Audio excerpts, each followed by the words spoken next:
Está me ouvindo bem? Você consegue me ouvir? A gente te vê e te ouve. Foi.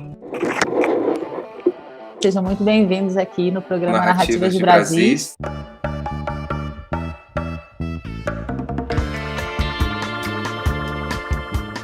Sociedade trágica, sociedade cômica, sociedade tragicômica, sociedade brasileira.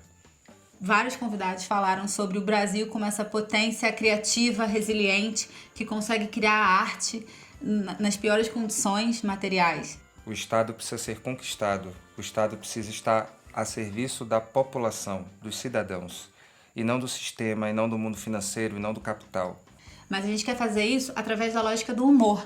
E o humor não como válvula de escape, é um humor como potência, um humor como linguagem, reconhecendo que essa sociedade ela é tragicômica. Mas o que de fato é o Estado? Historicamente, quais as violências perpetradas pelo Estado? O Estado está proporcionando o bem comum, a sua finalidade? Então é para rir e para chorar também. Vamos ouvir os poetas. Não é sobre afirmar um imaginário tropical que dá de costas às problemáticas humanas brasileiras, que seguem sendo chagas abertas no país, para afirmar hipersentimentalmente uma tropicalidade difusa. É a tropicalidade nua, com seu contraste coexistente e, por vezes, horrendo, de humanidades e desumanidades. Então, a gente hoje vive um momento em que o governo se apropriou de várias imagens brasileiras e diz assim, cara, o que eu estou fazendo num país que odeia tudo que eu amo? Então, assim, falar do neoliberalismo é fundamental, porque a gente fala do fascismo como se o fascismo fosse um ódio puro, gratuito, desgarrado do sistema econômico, desgarrado da desigualdade social, como se fosse, resumindo o fascismo ao crime de ódio, ao xingamento, às fake news, mas tudo isso está amarrado num interesse muito mais concreto, num interesse que vem de antes, que é essa lógica econômica, que é essa lógica do capitalismo, essa lógica da acumulação de renda. Nós estamos em queda livre, boa parte dos brasileiros não tem o que comer, vai ter que reeditar a ajuda emergencial, porque sem ela muita gente vai morrer de fome. Então eu vejo momentos de agravamento da crise social, política, cultural do país. Como que a gente sabe que isso é implícito ao sistema capitalista, a gente sabe que meritocracia não existe, não basta você se esforçar, não basta você correr atrás, o sistema ele é feito para sabotar as pessoas, para acabar com sonhos, para diminuir perspectivas, a gente sabe disso. A esquerda sempre se divide e a gente precisa conseguir discutir qual é o projeto nacional de esquerda, como é que se faz. Então é pensar como a gente acessa determinados espaços internos das pessoas, provocando esse riso como um disparador de reflexões, de sensações, e que esse riso possa, enfim, provocar a médio prazo, enfim, essa continuidade, disparadores mesmo dessas questões importantes. Olha, eu acho que a revolução será engraçada ou ela não será. O humor ele é um laço que você faz entre você e quem ouve. Ele é o maior criador de relações, o maior catalisador social que existe.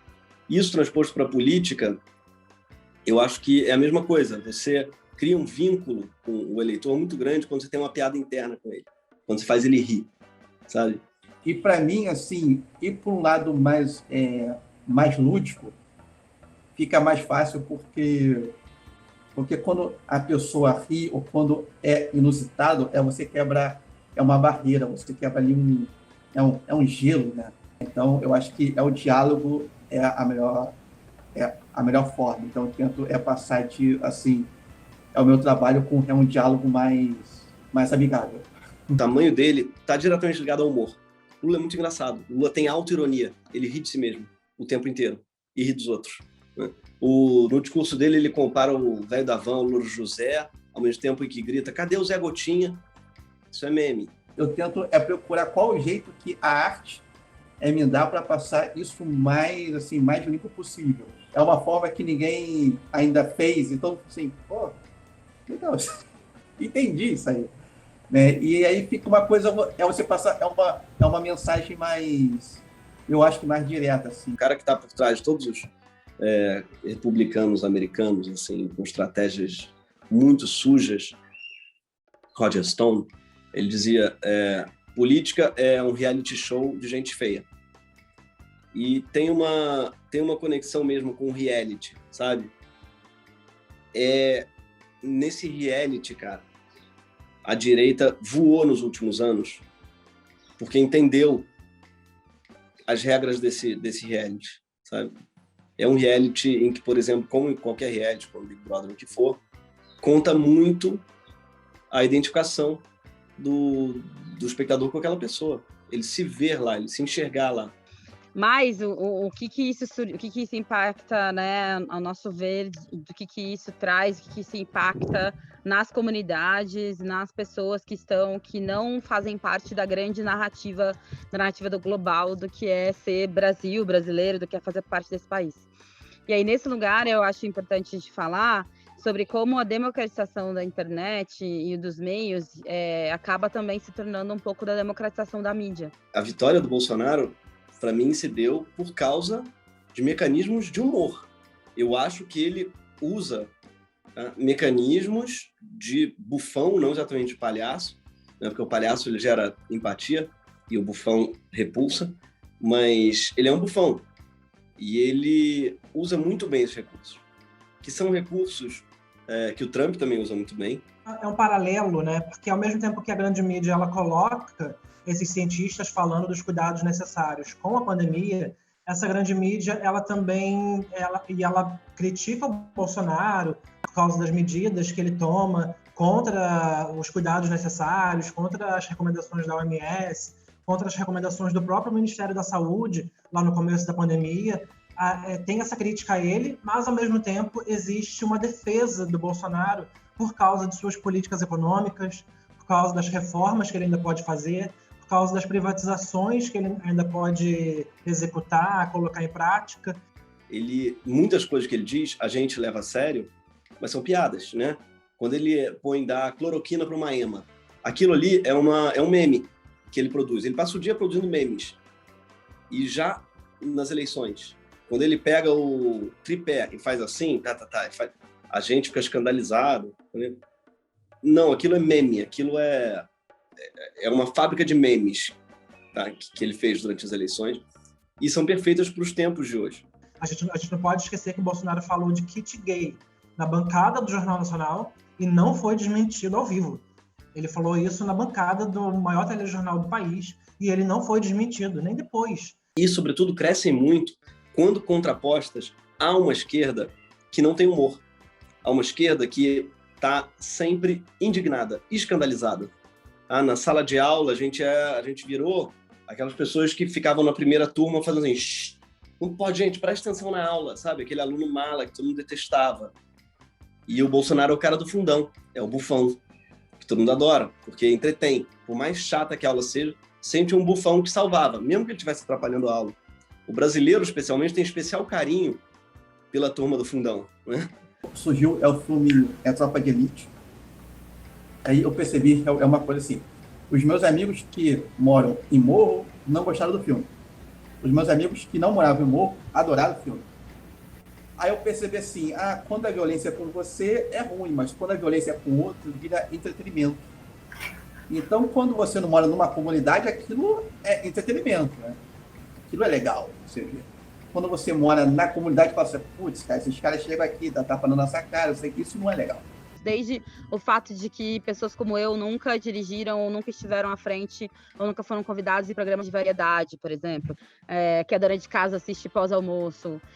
A gente também nunca teve presente nos programas matinais de receita, etc. Ou quando a gente está sempre no papel da ajudante da chefe branca. E quando a gente está nos jornais, não importa em qual horário, a gente é sempre notícia negativa. Com a tendência mais passiva, por exemplo, a gente ri muito das coisas. Então, eu via o jornal e via o repórter numa rua onde não tinha água há 5 dias, por exemplo, e as pessoas estavam atrás ali querendo aparecer, né? Eu falei, por que você está fazendo palhaçada se você está sem água já faz uma semana e tal?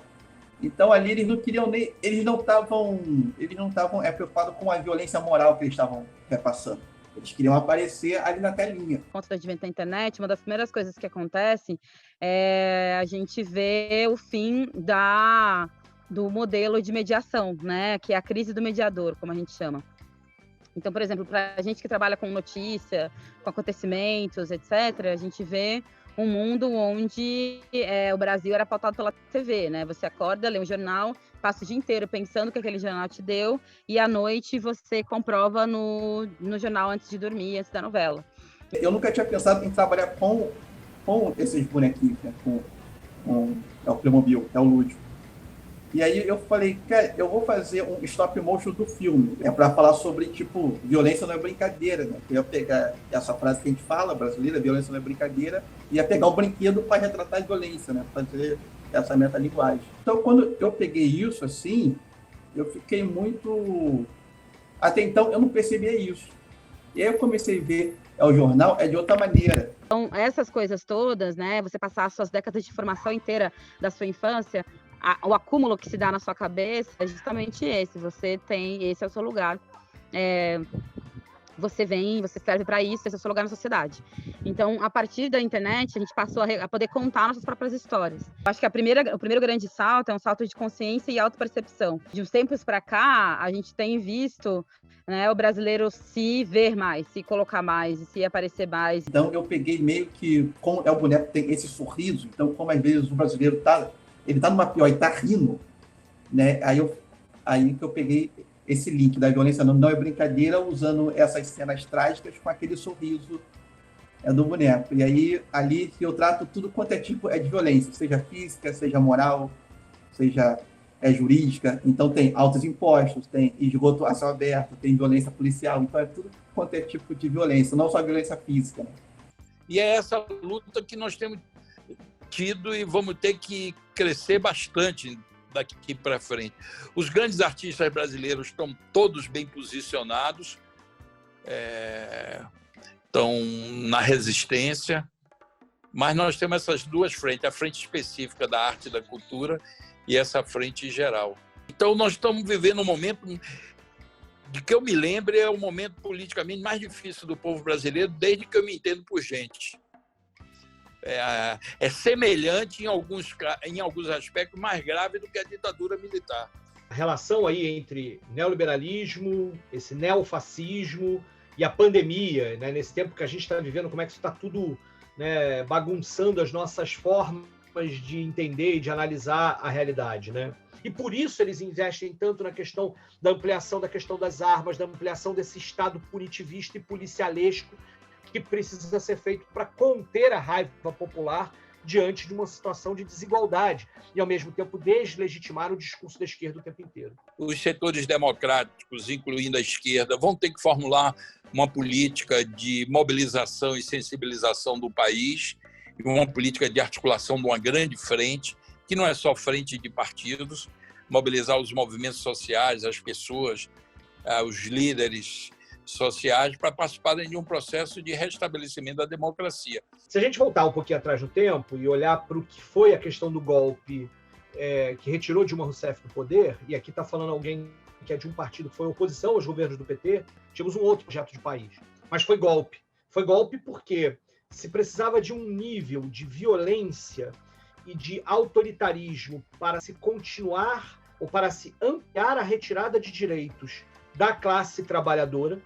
E era isso que, naquele momento, o grande capital desejava. Sabíamos que não era possível desenvolver política pública no âmbito de repartição pública, nós tínhamos que ir para a sociedade, ir para os artistas, conversar, dialogar com os povos indígenas, com os quilombolas, com os assentados, com os grupos urbanos culturais que expressam as periferias das cidades brasileiras, com a música clássica, com as universidades. Nós procuramos estabelecer conexões com a complexidade cultural brasileira e fizemos isso sem discriminar. Mas, ao não tocar nas estruturas políticas de poder e econômicas do Brasil, se impediu que essa inclusão pelo consumo pudesse se reproduzir, pudesse se desdobrar numa perspectiva de uma inclusão política e social, de articulação e mobilização da própria classe trabalhadora. E não aconteceu, foram 14 anos e a gente não conseguiu isso. Mas, na verdade, até Gil assumir, o Ministério da Cultura não tinha se envolvido em um processo cultural estratégico, não tinha formulado políticas públicas, nem pensava em termos de políticas públicas. Então, quando nós chegamos, a primeira questão que a gente se colocou, qual é o papel do Estado democrático para o desenvolvimento cultural do país? Essa foi a primeira questão. Evidentemente que nós fizemos essa questão porque nem Gil, nem eu partilhava, nem os outros, partilhava da ilusão que é possível desenvolver o país e desenvolver culturalmente sem a participação do Estado. Mas só que o golpe, na medida que vai se desenvolvendo, ele vai mostrando sua verdadeira cara, que é antipopular, contra a democracia, contra a soberania brasileira. Paulo Guedes fazendo as reformas com Bolsonaro, utilizando e mobilizando uma base que é mobilizada pelo ódio à política e pelo ódio a tudo que representava qualquer possibilidade de avanço da esquerda, mesmo que, por exemplo, pautas como direitos humanos não deveriam ser pautas apenas da esquerda, mas tudo aquilo que pudesse vir por trás, que pudesse ser colocado, inclusive, como um perigo. Então, essas contradições são fruto do nosso tempo, e eu quero dizer que o futuro está indeterminado. Se o Estado é inadequado, se o Estado foi produzido em situação de desigualdade e autoritarismo, o Estado precisa ser conquistado para desenvolver políticas públicas, atender às demandas e necessidades da população.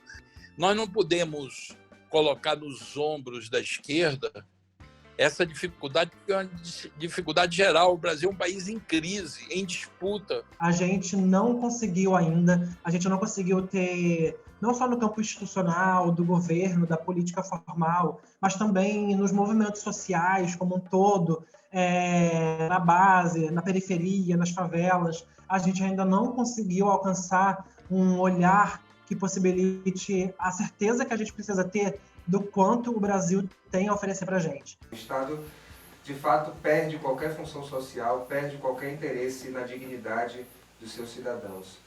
Então, isso é algo muito preocupante, e endossando aí a sua reflexão sobre uma frente ampla, que distintos setores passem a dialogar para compreender a importância de disputar o país. Não compartilho das ilusões autonomistas de que é possível desenvolver socialmente, culturalmente o país sem a conquista e a participação do Estado. Então, todas as forças políticas, sociais e culturais do país têm que ter uma politização, uma compreensão de que através do Estado tem uma porta importante para construir esse novo Brasil que a gente pretende. O senso comum pensa o radical como radicalismo, como você quebrar vidraça, como você tacar fogo num prédio. É essa ideia que querem atrelar a palavra radical. Mas radical é ir na raiz. Radical é você pensar assim, eu quero mudar essa situação, para mudar essa situação eu preciso ir na raiz da situação. Eu preciso ir para além do raso, eu preciso ir para além do que está colocado. A gente precisa entender a importância da radicalidade. Eu acho que um ponto bem grande mesmo é esse da politização, assim. Que convite é esse que você talvez possa fazer para que a gente volte a se interessar por política, a se reencantar pela política e se reencantar por disputar as narrativas do nosso Brasil? Eu só consigo ver potência, eu só consigo ver outras possibilidades, porque eu acho que eu sou da parte do Brasil que sabe que não tem como voltar atrás, porque a gente não vai sujeitar viver nesse caminho mais. Eu acho que a nossa memória muscular, ela vai impedir, a nossa memória celular também, ela vai impedir que isso aconteça. A mobilização, a politização, não é uma opção, é uma obrigação. Se nós não reagirmos, nós não sobreviveremos como um país. Setores sociais inteiros, como muitos setores da classe média brasileira, apoiaram esse processo que estão aí. E estão sendo vítimas hoje da falta de perspectiva, do encolhimento do país, de uma economia em crise. A história não para, a história é tortuosa, mas ela não para. Ela não tem uma direção correta, única, certa, que vai, mas ela não para. E ao não parar, significa que esse futuro está indeterminado. Difícil. Tenebroso, tem nuvens no horizonte, não tem um horizonte clarinho, tem nuvens no horizonte que turvam a nossa percepção do horizonte. Mas a gente vai seguir na luta, caminhando para que esse tempo melhore, para que esse tempo melhore para os que precisam que seja melhor. É difícil estar nesse lugar, é difícil estar nos bastidores, Mas a única certeza que eu tenho, assim, é difícil, mas não existe outro caminho. Não existe outro caminho senão esse, porque, assim, a gente nunca esteve nesse lugar e nada nunca foi feito pela gente, efetivamente. Então, assim, a gente tem um longo processo de transformação dessa política. Mas eu acho que a gente está no caminho certo. O Krenak fala que ele, no povo dele, na aldeia dele, né, nos Krenak, a função dele é sonhar. A função de um pajé, ou de uma liderança, um lugar, é sonhar. E às vezes perguntou para ele: o que você vai falar na palestra amanhã? Que você foi chamado? Ele falou: não sei, ainda não sonhei. Então ele deita e pergunta para o sonho o que ele vai falar. Eu acho que a função do artista na nossa sociedade é sonhar também.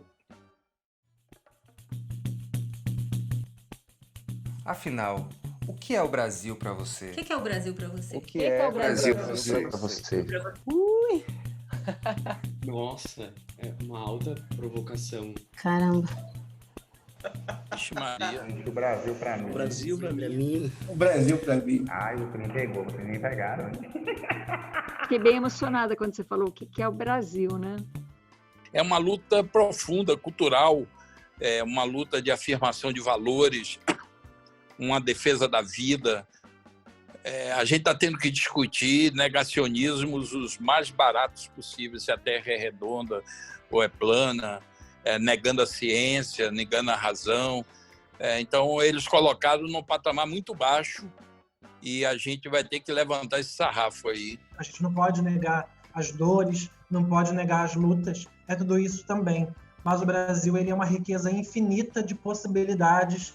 Do homem branco pobre que mora em comunidade, às mulheres negras, às trans e travestis, ao homem trans que está na faculdade, à mulher a mulher rica que vive em relacionamentos abusivos, todos nós, e assim, em maior ou menor grau, em chances de escapar, em formação psicológica, em possibilidades de sustentar a sua vida, todos nós vivemos provações, e acho que isso é do ser humano e não necessariamente só culturalmente brasileiro, mas eu só consigo enxergar a nossa potência, sabe?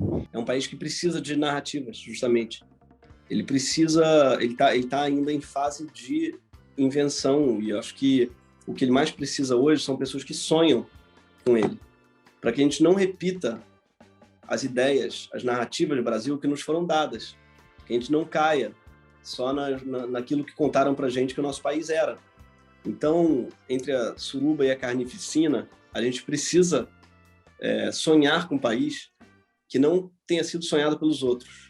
Eu queria dizer para vocês que, sabe, o Brasil é um negócio fantástico, né? É uma pluralidade. Jesus dizia lá que o maior mandamento é amai-vos uns aos outros como o amor é o maior mandamento, porque as pessoas têm que ser felizes.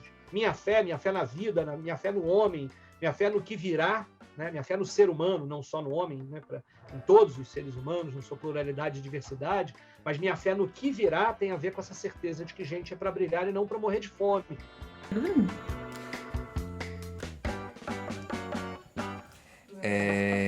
Uma gastronomia. 1, 2, 3 e... O tropa faz dia comendo tropa. Foi mal. Distância. Rapidinho. O que é que você falou antes? Sem cortar, vai. Tá. Uma forma de Tira isso. Que viagem é isso? Tipo...